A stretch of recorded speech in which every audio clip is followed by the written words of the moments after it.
Welcome back to another episode of RNT Fitness Radio, and what an episode I have in store for you today. I'm joined by Mike De Santi, who's a life coach based out in Miami, Florida. Now, I first met Mike in LA earlier this year when I was out on the Renegade weekend with Jason Ferruggia, and I was really taken aback by just how insightful he was on a number of different topics on self-mastery and personal development. So I knew then I needed to get him on the podcast to share his message with our listeners here today.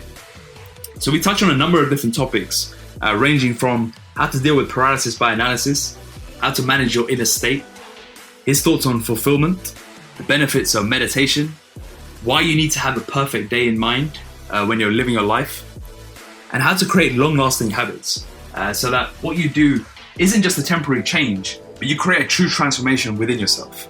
I really do hope you enjoyed today's episode and gain a lot of value out of this.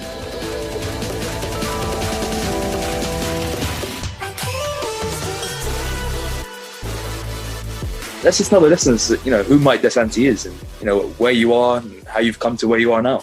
Who's Mike De Santi? I don't know if we've got that kind of time, but ultimately I would say, my passion in life is helping people achieve their potential and living a life that's fulfilling.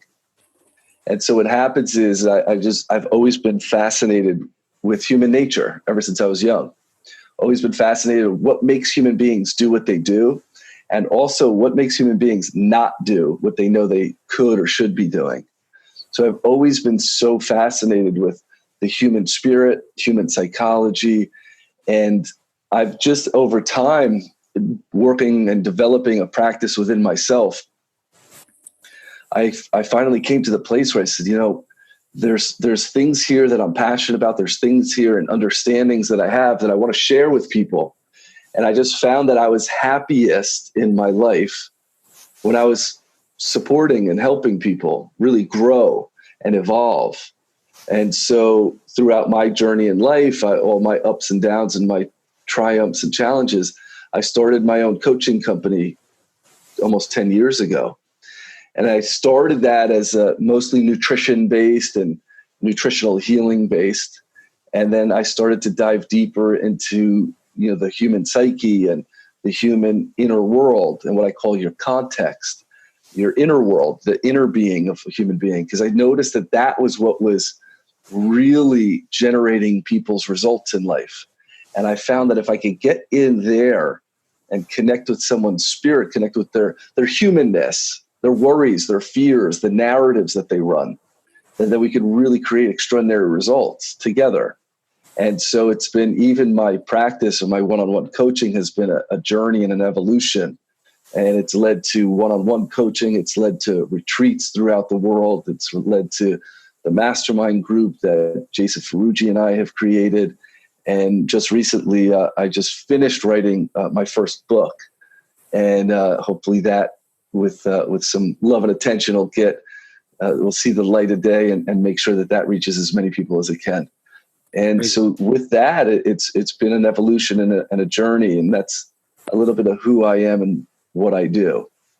Amazing. I mean, one of the big lessons I took away from you, it was like a phrase you said, and you said, whenever you're overcome by, paralysis by analysis or overwhelm or anxiety over a certain situation, you're drawn into overthinking, ask yourself, so what? Now what?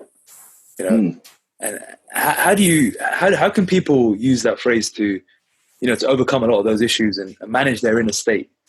Because you point to something really valuable, which is managing your inner state, organizing your inner world, connecting to your inner world, your inner being, through things like courage and power and forgiveness and gratitude and happiness and joy and authenticity. Those are all inner states, meaning we don't derive any of those things from externals. We don't get happiness from money. We don't get happiness and love and connection from relationships. Those are the things that we bring to money and relationships and bring to our life from our inner world first. And most people have it reversed, meaning, if I just got this thing, if I just had this result, if this just worked out, then I would be happy, content, peaceful, courageous, brave, confident. And it doesn't work. It never works, as a matter of fact. Now, what you're pointing to is, so what, now what? And so much of that is, so what is human beings live predominantly, if you suffer with anxiety or depression, human beings live predominantly either in the past or in the future. And so if I have paralysis by analysis or anxiety or depression, I'm technically focusing on my past, something that's over, something I can't control, something that may have happened. I messed up. This wasn't supposed to go this way. I wanted a different turnout. We broke up. Dad left, whatever it is but you see, in our past, we develop narratives and realities around them, and they keep us held in place like a fixed reality. And what I'm saying is, or inviting people to, is when you look at your past, learn from it, but don't let it run you. Look at your past and say, okay, so what? So what? It happened. Not out of insensitivity or out of suppression or out of denial, but to simply look at my past and say, you know what? This happened. So what? And so when we do that, when we say, so what, in a neutral space, it brings us to the present moment. So what? Okay, it happened. Is it ideal? Is it what I wanted? No. But then that's what I say to people all the time. I say, tell me something. I coach people hundreds at a time, sometimes on a weekend. I say, raise your hand if you thought something amazing was happening and it turned out to be a disaster. Everybody raises their hand. I said, now, everybody, if you've experienced something that you thought was a disaster in the moment, turned out to be one of your greatest blessings, everybody raises their hand. So it's not that whatever happened is now that's a fixed reality. It's simply, okay, so what? I got it. Then the question is, from this space, here and now what? What do I choose to be in relationship to it? What do I choose to learn in relationship to it? How do I choose to adapt going forward into my future? How do I take what happened and learn from it and have it make me stronger? Have it build confidence? How do it build wisdom? And then now what becomes, what's the future I want? But most people, and I say this over and over and over again in the workshops that I give, human beings, their life and their future is not determined by their past. Their future and their life is determined by who they choose to be and how they choose to be now. I'll say it again. Human beings, their life and their future is not determined by what happened, by their past. Their future and their life is influenced by who they choose to be and how they choose to be now. So if you want to develop a whole new future of possibility and potential, how are you choosing to be now? Who are you choosing to be now? Well, most human beings don't. They look to the past and say, this happened, and because it happened once, it's going to happen again. And when they look to their future, all they see is really more of their own past. I got my heart broken once, therefore I don't trust people. And then there they create that future. I was disappointed in my past, therefore I'm going to be disappointed in my future. And then they just create limitations. So is this about becoming more and more aware about yourself and what you're telling yourself, and kind of stopping that automatic response that you're so ingrained to be built in? How do you coach people to start that process? What tips can you give to start the act of being more aware of what you're doing automatically and getting out of that? It's a great question, and you're somewhat answering the question. Is the way that you stop that automatic narrative, that automatic. You could say that the mind is designed to make thoughts and to think things and to tell you things. That's it. Just like it's the heart's job to pump blood, it's the mind's job to build narratives. That's how human beings operate in the world. But you have, if you've noticed, you have one narrative that's an ally. It's a friend to you. It's the one that inspires you and your creativity. Hey, you should do this. This is what makes you most happy. You have an ally. Now, the other narrative is more of a parasite. It's that narrative that says, you can't do this. Who you kidding? Who the hell do you think you are? And see, the mind's job is to just simply develop narratives. But you've got to become aware of, if you're committed to freedom and fulfillment and purpose and passion, you've got to be aware of what narrative are you feeding? What narrative are you allowing to let run you? And without awareness and without diligence, typically that parasite narrative just becomes so strong. It's strong because we practice it. We default to it. We have evidence for it. We justify it. Oh, see, it happened once. I was disappointed once. I fell short once. That gives me evidence that it won't work. And you just simply start feeding and practicing that parasite narrative rather than feed and become aware of the ally narrative. Now, the first step is awareness. You've got to become aware of the narratives that you run. All that stuff that you keep trying to convince yourself of. I'm not good enough. I can't have it happen. I'm not worth success. Who would ever love me? I'll be good enough when. You've got to become aware of that narrative. That's step number one. Step number two is you've got to make a new committed action. You've got to make a new committed action, because as you act with your body and with your physiology, and as you stretch yourself and access courage and commitment, your actions in the body start to override the narrative. Can you give an example? I'll give you a simple example. Have you ever heard of someone who's afraid of heights? Yeah. And then they force themselves to go skydiving? Yeah. So what happens is while they're on the ground and in their everyday life, they tell themselves over and over and over again, I'm afraid of heights, I can't do it. But the moment they get committed and courageous and brave and access confidence and trust and possibility, they get up in an airplane, they strap a parachute to their back and hopefully another guide strapped to their back, and then they push their limit.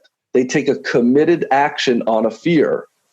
And what happens is the moment their feet hit the ground, the narrative of I can't do that, I'm afraid of heights, it has no food to eat anymore.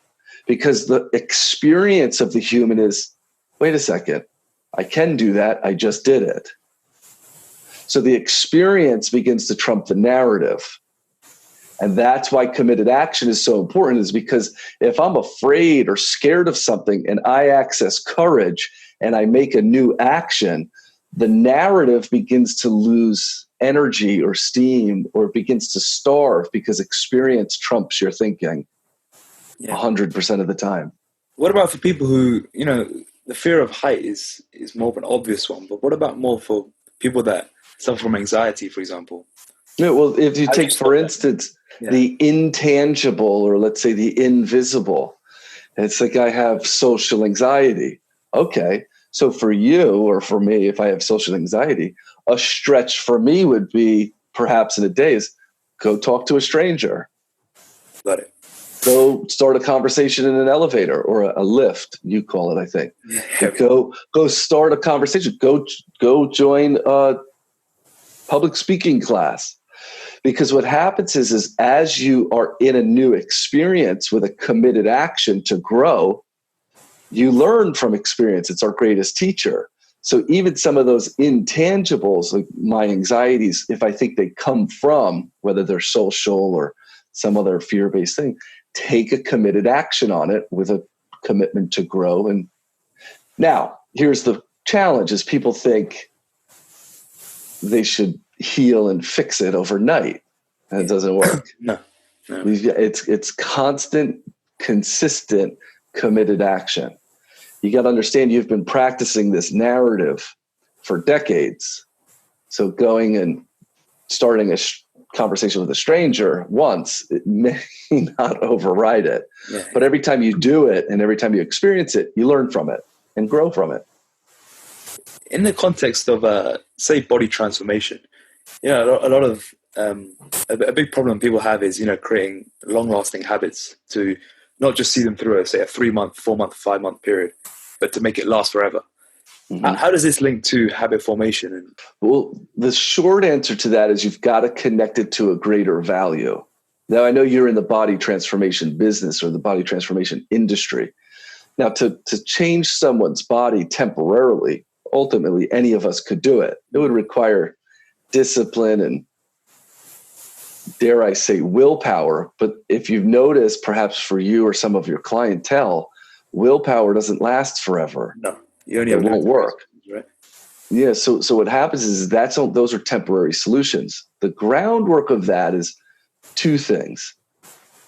Number one, you've got to understand the mind-body connection. Not that they're simply connected, but they're actually inseparable. So what the body feeds the mind and the mind feeds the body, they're connected. They're intertwined. They even develop and feed each other. So you got to understand that to shift just the body without the mindset, it's not going to be long lasting. You've got to make a human being congruent, that where their thinking and their language and their actions line up, that they're congruent. Now, the second part of that is you've got to attach it to something of a greater value. For instance, if I say, I want to lose 20 pounds and get shredded, okay, that's probably going to be temporary. There's not really that much of a greater value that's going to really reshape and redesign who I am internally. But if I start to connect to a value of my commitment is confidence, and I want to live a life of inner freedom, and I want to inspire other people to their potential and their possibility, and that commitment is connected to something that's that great of a value, I'll let my commitment reshape me. I'll let my commitment to that value redesign who I am, so that my habits and my plans become part of who I am. And that's true transformation.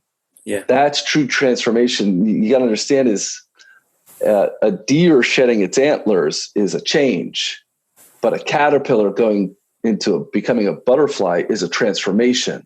Transformation is meaning there's no going back. There's no going back to it. So one of the distinctions that people get caught in is they want to change their body. They want to change their life or their lifestyle. They want to change their approach or change their habits. And what I'm pointing to is the commitment to transform is greater than change, meaning I would give up my whole life for a whole new possibility, that I would close the door on an old pattern or an old way of living to tap into my true potential. That's transformation. That's like being on a whole new train track. And then what happens is your habits and your daily rituals and your protocols and the things you do on a day-to-day basis, they just simply align to that commitment to transform. But they're not the same thing. Most people have it the first way. Yeah, it's much more than just establishing a why. It's much more than that. It's much deeper than that. It's looking at, why you're doing, why you want to transform almost, right? There's two layers to it almost. Yeah, it comes from yes, it is a why, but that why has to be so great that you'd be willing to redesign who you are to have it happen. Then the awareness comes with, okay, what are the thoughts and the narratives that are in the way of that why? And then what are the thoughts and narratives and the habits that are supporting me getting to that why?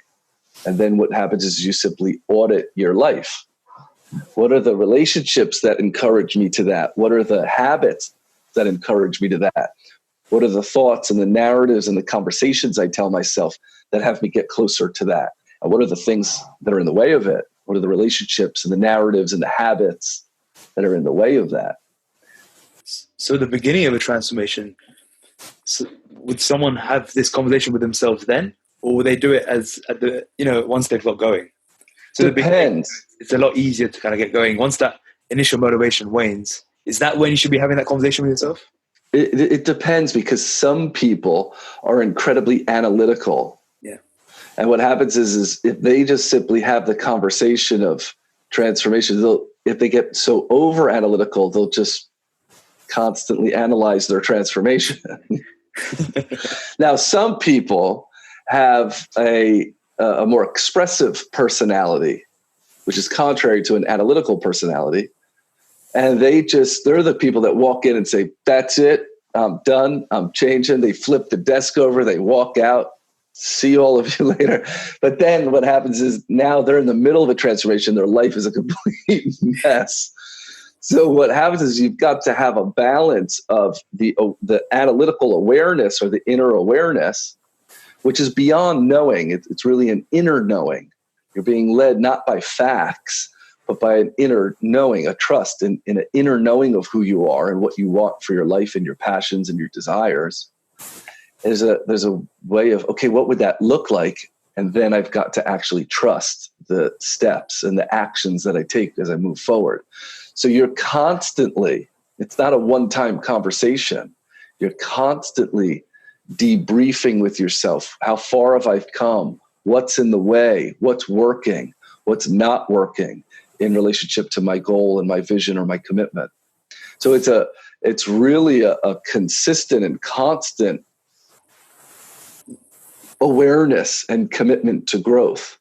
Because here's the thing is, anyone that's achieved or succeeded in great portions of their life, everybody will tell you, well, as soon as I had that happen, I noticed there was another summit waiting for me. There was another thing I wanted to achieve right after that. So I always say, as long as you're wearing skin, you've got work to do. Yeah. And so you just constantly check in with yourself. It's okay. Am I trending towards what I want? Am I trending towards the freedom that I want, or the peace that I want, or the joy, the happiness, the gratitude that I want? And then allow all your habits and the platforms you use in life to become expressions of that. But most people say they want this, and then their actions and habits are all the way over here. They're not aligned. And a lot of that is because they're not in check with themselves and they're not committed to self-mastery, essentially, right? And in this kind of world we live in right now, it's probably so difficult to be in touch with yourself, right? So what tips do you give? What do you kind of tell your clients, to give yourself more me time and give yourself more time to check in with yourself? As you're a fan of meditation or any other thoughts of ways of kind of disconnecting? Because I know you're a big fan of kind of disconnecting into the woods, right? For periods of time. I tend to retreat a bit. I love to spend time in nature. I love the national parks here in our country. I love spending time in nature, but I can't do that on a day-to-day basis. I do it when I'm here. I have property here in Miami, me and my fiance. So I spend a lot of time outside, but you've got to find what you connect to. So part of that, yes, I absolutely support everybody having a discipline of inner quiet or inner stillness, because there's a lot of things we're bombarded with and sold in our culture right now. And there's a lot coming at us very quickly, and to try and keep up with it, you'll burn out. So one of the commitments that I have, and I always support with my clients with, is develop daily practices of getting grounded, unwinding, getting quiet. I suggested it's in the morning before you get bombarded by your social media and things like that. Like, develop boundaries with things, with your phone, with technologies, and make sure you're connecting with yourself, and also make sure you're connecting with relationships, with the people you care about. And so what happens is you've got to develop boundaries with things, with technologies and people and your inner world.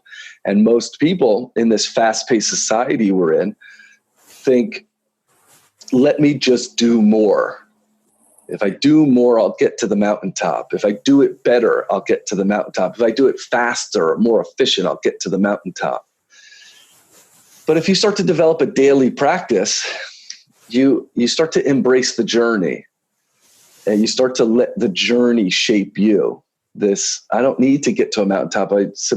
What I'm experiencing along the way is actually where all the gift is.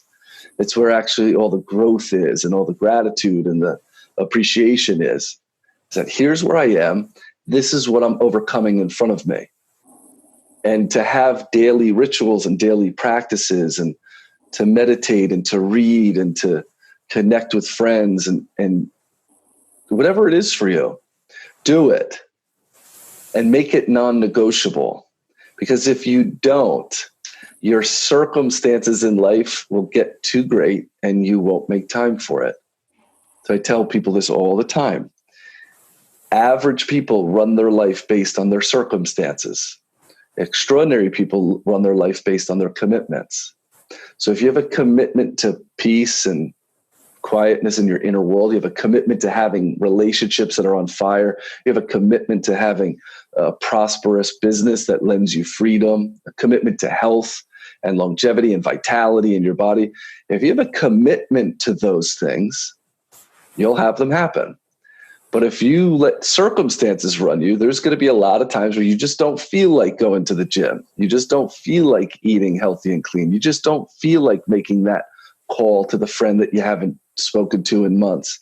You just don't feel, you'd rather hit the snooze in the morning than wake up and meditate and get grounded before your day. Circumstances they're too ever changing. There's too many of them. And if you allow your life to be run by them, you won't have any power and control. You've got to establish those daily disciplines. What are your daily disciplines that ground you? I wake up every morning when I'm home. I do travel quite a bit for work, for my work and my business. But when I'm home, I wake up. First thing I do is I kiss my fiance and we kiss our little pup. And we play with our dog for a little bit. We just smile. I'm telling you, it gives us so much joy first thing in the morning. It's by the way, congratulations.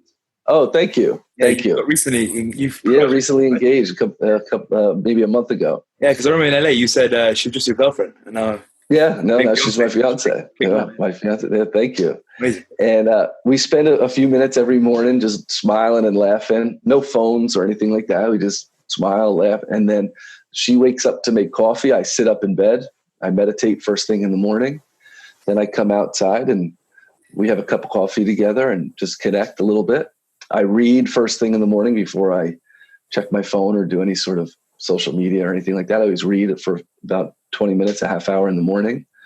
And then I do my probiotic, my smoothie, and do something healthy in the morning. And then I don't start. So I go outside for a little bit. I spend time outside in the morning with my dog and relax outside as the sun's, kind of making its way up. And then I get to business. But I'm up for a few hours before I do anything work-wise. Okay. What type of meditation do you do? This is simply breath meditation. Okay. I just simply focus on my breath and no music, no mantras, and all of that's great, whatever works for you. But for me, I simply close my eyes and I just become aware of my breathing. And it's simple, but you'll never master it. That's what I love about it. And do you keep your eyes closed or open? I just keep them closed. Keep them closed, okay. Sit up in bed, keep them closed. But I suggest meditation first thing in the morning because before you do all your work and all your social media and things like that, because the moment you start to look at it, you get bombarded with it. And now all of a sudden you're coming out of sleep. Yeah. And then the first messages you're getting is mostly comparison. Yeah. You need a better body. You need a more beautiful girl or a more handsome guy and more money. You need all that. And you're just getting bombarded with things. So most people start their day off feeling inadequate. And then they sell it with, let me go grind. Okay. That's not my style. Yeah. It sounds like you're living your perfect life, as you say. Friends of mine, I was just with Jason Ferruggia and Luca Hocevar over the weekend. And they were joking with me, like, you kind of have an ideal life.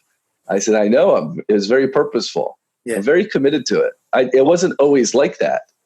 I grinded it out. I struggled. I worked for somebody else and I was comfortable making money, but I never felt purposeful. I never felt like I was making a real impact or a difference in people's lives, but I was comfortable.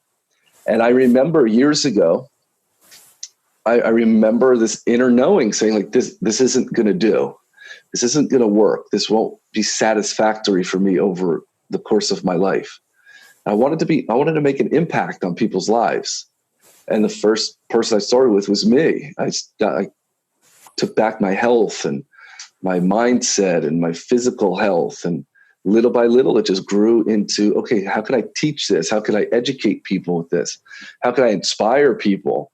And little by little, and now I wake up every morning, I pinch myself. I can't believe I live the life I live. But that didn't happen overnight. That was a commitment to joy and a commitment to peace and a commitment to freedom. The freedom was big for me. I never wanted to work for anybody and be a slave to anything. And now everything I do is because I want to do it. One of the exercises it makes an impact. One of the exercises you had us do in LA was write your perfect day. So why should people do it? And how should they do it? The clearer you are on what it is that you desire, and the more concrete you make it, what you do is you create a clearer aim. So if I just gave you a handful of darts and said, here, throw these at the wall, you could throw them all over the place. But the moment I hang up a bullseye, you now have a place at least to attempt every throw, every attempt. At least you could tell, okay, now I was a little bit off to the left here. Let me adjust. Oh, a little north of the bullseye. Let me adjust. Oh, that one's spot on. The more distinct you can make what it is that you want and get it clear and write it down, talk to your friends about it, talk to the people that encourage you about it. This is what I want. This would be a life that just absolutely lights me up. And here's what it would look like. I would wake up in the morning and I would have time, and this would be my spouse, and this is what we would talk about, and this is what we would be into, and this would be my work, and this is where I would live, and this is who I would impact. The clearer and clearer you get on that, now you could take all your thoughts and your language and your actions, and you could just align it to it. But most people are very clear about what they don't want. I don't want stress. I don't want scarcity. I don't want conflict in my relationships. And then those same people, that's exactly what they have, because they keep focusing on what they don't want. And I say, don't worry about what you don't want. What do you want? And they don't know. I don't know. But if I said to you, I don't want to go to Australia, I don't want to go to China, I don't want to go to Canada, you still have no idea where I want to go. Yeah. But if I said to you, hey, Akash, I want to come see you in London, well, not going to Australia and not going to China and not going to Canada, that kind of handles itself. The moment I say this is where I want to go, this is what I want, I actually now become, the brain uses a system, a filter called your reticular activating system, and it takes the brain and it focuses solely on what it is that you find valuable or what you say is true. And then it filters out everything else. So if I say that this perfect day, this is what I find valuable, I live here, I'm with this kind of person in a relationship, this is who I hang out with, this is who I impact, this is the kind of money I make, this is where I travel, what my freedoms look like. The moment I make that valuable, I begin to filter out all the things that I don't want, and then I take my narrative and shape it around it. Essentially becomes your true north. It becomes your true north, your aim, your true north. It gives you like like if you were to use a GPS on your phone, it's like that pin that's dropped. Now, the GPS doesn't change. It's always pointed to that true north, to that one pin. And even if you make a wrong turn, the GPS simply reroutes itself. But what human beings do is human beings say, this is what I want. And then they make a wrong turn or they have a hiccup and they say, well, that's just proof that it won't work. Yeah. No, it's not. Just simply reroute and adapt. If that's what you truly want, then you'll adapt and reroute and adjust and redesign who you are to have it happen. But just keep that true north and learn along the way. But human beings are funny. Human beings make one wrong turn and then they say, "Ooh, I'll never do that again." Yeah, I think you said something like, trust yourself to adapt, right? Always. Yeah. Always. Trust yourself that you'll adapt. As a matter of fact, that's what contributes to the greatest amount of success and evolution. It's not the survival of the fittest. It's actually the survival of the most adaptable. Most successful people that you've ever met, they have a different relationship with failure and adaptability. That's it. Average people fail once and they give up. No way, I'll never do that again. That was too painful. Super successful people welcome failure. They seek it. They want it to happen because they realize that's where they learn most about how to adapt. The clearer your true north is, the clearer your vision or your why, the clearer your ideal of what it is that you say you want, the clearer that is makes it easier to pivot. It also makes it easier to not mess it up because you're that clear on it. Yeah. A big part of what he said in the perfect day is, knowing who you're going to have in your life, right? And one thing I see, I mean, I'm quite fortunate in that my inner circle is amazing, right? So I feel great about that. But I know a lot of people aren't in the same situation, and they've got a lot of people in their inner circle that are probably bringing them down. And I know you're big on this, right? What kind of advice do you give to people who are surrounded by the wrong people and need to kind of change that? First, you got to be honest with yourself. Second, you've got to be honest with other people. And I understand it's uncomfortable, and I understand that it is. It's easier to stay comfortable with how things are. But if you truly want something extraordinary, you've got to be willing to get uncomfortable. That's in your actions. It's also going to be in your relationships. We say all the time, you are the average of the 5 people you spend the most time with. So if they're positive and enthusiastic and encouraging, you'll be motivated. And if they are constantly telling you why you can't have what you want or why you should put away your dreams and your goals and your visions, that's going to, over time, it's going to wear on you. Now, what most people think is that they have to, totally eliminate those people from their lives, and that scares people. And that's an option. I don't know if it's a long-term option, but my invitation is just simply reposition your boundaries with them. How much time, what I call your 3 commodities, how much time, love, and energy, those are your 3 greatest commodities in life. How much are you giving those to the people that are bringing you down, so to speak? And how much of those 3 commodities, your time, your love, and your energy, are you giving to the people that really encourage you and build you up? You've got to audit your relationships. You've got to audit your 3 commodities, your time, your love, and your energy. And if you don't think those are your 3 greatest commodities, ask anyone on their deathbed. They'll do anything to get back more of those 3. And so you've got to audit who is getting the majority of my 3 commodities and who am I not giving it to? And you'll start to notice, wait a second, I think I need to reposition some things and reestablish some boundaries here of where do I give my time, love, and my energy? And if you do that and you do that honestly, you'll start to naturally reposition certain relationships that drain your energy, and you'll start to spend more time, love, and energy on the people that encourage your goals and dreams and desires. Yeah. But you got to filter everything through those 3 commodities. And it's an honest conversation to have with yourself. Does this relationship, do I feel like my time is valued? Is this a relationship that that I feel that love is reciprocated? And is this a relationship that gives me energy or depletes it? Filter your relationships through that. And here's the thing, it's got to be all 3. It's got to be all three. Well, why is that? Because otherwise you're compromising. Okay. Otherwise you're compromising. And so if it's not all three, then you've got to reposition and create a boundary in that relationship.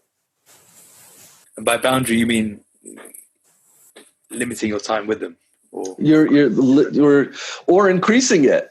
Okay. There's some people that spend a tremendous amount of time with people that deplete their energy, and they ignore the people that actually want to encourage them and love them and give them energy.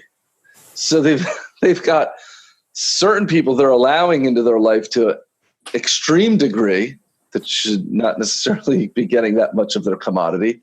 And there's other people that want to energize them and love them and value their time. And they've got them at a total arm's distance and an arm's length. That won't work either. Yes. It's a matter sometimes for some people to just simply reshift or reposition people. My coach, I have a great coach, one of my coaches, he gives a great analogy. And he says, uses an analogy of a house. Everyone, you're a human being, you're allowed on my porch. You're a human being, you're allowed on my porch. Not everyone's allowed in my living room. Only people that show respect to other human beings, only people that will commit to being civil, they're allowed in my living room. Even fewer people are allowed in my dining room. People I share meals with, those are my closest friends and the people I love to laugh with and entertain, they're allowed in my living room. Even fewer people are allowed in my kitchen. That's my family and the people I trust enough to do business with, my closest friends. And only one person's allowed in my bedroom. That's my woman. But most people have porch people in their kitchen eating all their food. And then they wonder, why is my energy so depleted? And then other people have kitchen people that want to love them and support them and encourage them. They have those people all the way out on the porch or across the street. And that won't work. You've got to section and make valuable boundaries with all the people in your life. It doesn't mean you have to eliminate people. It's just simply they need to be in the appropriate room of your life. Yeah. I remember you talked about that in LA. It was a good analogy you gave there. The other thing that was from LA that I really took away from it, and it helped a lot for me, was the concept of fulfillment, and how really it's about managing all the different domains you've got in your life. That was a real eye-opening kind of insight for me, because I was probably of the mindset of success equals fulfillment, but it's actually the reverse. You said it's fulfillment equals success. Yes, absolutely. So, success, most people have, if I'm successful in a domain of my life, a lot of times people think if I'm successful at work, that means everything else in my life will figure itself out. Or if I'm successful in a relationship, that means everything else in life will figure itself out. And they don't. Success is you've created an accomplishment or a high standard in one domain of your life. And the typical domains of life, meaning the foundations of your life, is your work, your career, your relationship, if you're in a committed relationship, your relationships, your family and your friends. Your health is a domain of your life. Your leisure, the stuff that you enjoy doing when you're not working. Your spiritual life and your community. How do you give back? How do you impact your community? Those are the typical domains of life. Now, they all require an appropriate amount of love and attention. And they're unique, they're distinct. If you're working and you're successful in your business and in your career and your marriage is falling apart, you're not going to experience fulfillment. Now, the funny part of that is that most human beings will say, well, my marriage is falling apart. Let me just work harder. But that's asinine. Your marriage requires a distinct energy than your work. And your health requires a distinct energy than your leisure. They're a distinct energy. Now, fulfillment comes from when all the domains of your life are receiving the appropriate amount of love and attention. So now what happens is I begin to create boundaries and commitments in all the domains of my life. So work gets a certain amount of love and attention. My relationship gets a certain amount of an appropriate amount of love and attention. My travel and leisure gets a certain amount of love and attention, my health. And so what happens is now all the domains of my life get love and attention, even if they're only advanced by an inch. But it's greater, you have a greater chance of fulfillment if all the domains of your life advance by an inch than if one domain of your life advances by miles. Because that'll just simply create an imbalance. We see it all the time. People become really successful, but then they lose their health. Or they become really successful and their marriage falls apart. Or they earn a ton of money and they haven't taken a day off in years to go enjoy it. Yeah. We see it all the time. Those people aren't fulfilled. Yes, they're successful, but that doesn't mean they're fulfilled. It doesn't guarantee that at all. Fulfillment is guaranteed by everything that's important to me or foundational in my life gets love and attention. Now that changes sometimes. If you're starting a business, appropriate amount of love and attention, you have to put a lot into it. So when you're starting a business, maybe going on vacations may not be the wisest thing to do in that season of your life. But once it's up and running, like make sure that you are also addressing your leisure activity, things you love to do. Yeah. If you're trying to, if your commitment is to get healthy and you're in the season of losing weight or slimming down, like that's going to require distinct energy. So I'm not going to spend my nights eating donuts. But if I get to a certain point and now I feel like, I want to celebrate and I'm on vacation, yes, great. That would be appropriate. But you've got to discern, where do these domains get the appropriate amount of love and attention for me? Would you say it's the same as living by your highest priorities? Because your priorities are what you value. So ultimately what we're saying is for fulfillment, you've got to value what's foundational in your life. You've got to value your health and your career and your relationship and your relationships. You creating a value to them. And now based on that value, what's the appropriate amount of love and attention that they deserve and require? Oh, you know what? My health deserves and requires this amount of love and attention for me to feel energized and have vitality. And then my relationship, this is a priority to me. So therefore, this is what I do. And this is what I don't do. I do these things because I want all these domains in my life to be effective and sustained. All comes back to self-awareness in the end. Always. Mike, you've got a book coming out. Why don't you tell the listeners what it's going to be about, how people can read it, how they can get hold of it? So I think it's called The New Man Emerging, right? New Man Emerging. Right now, it's still in the editing phase. I'm very excited about it. It's being reviewed. If it's accepted as reviewed, then we go into the final edits and publication. So I'm excited about it, and it's still the earlier phases of it. I finished writing it. Let's say I finished writing the draft of it.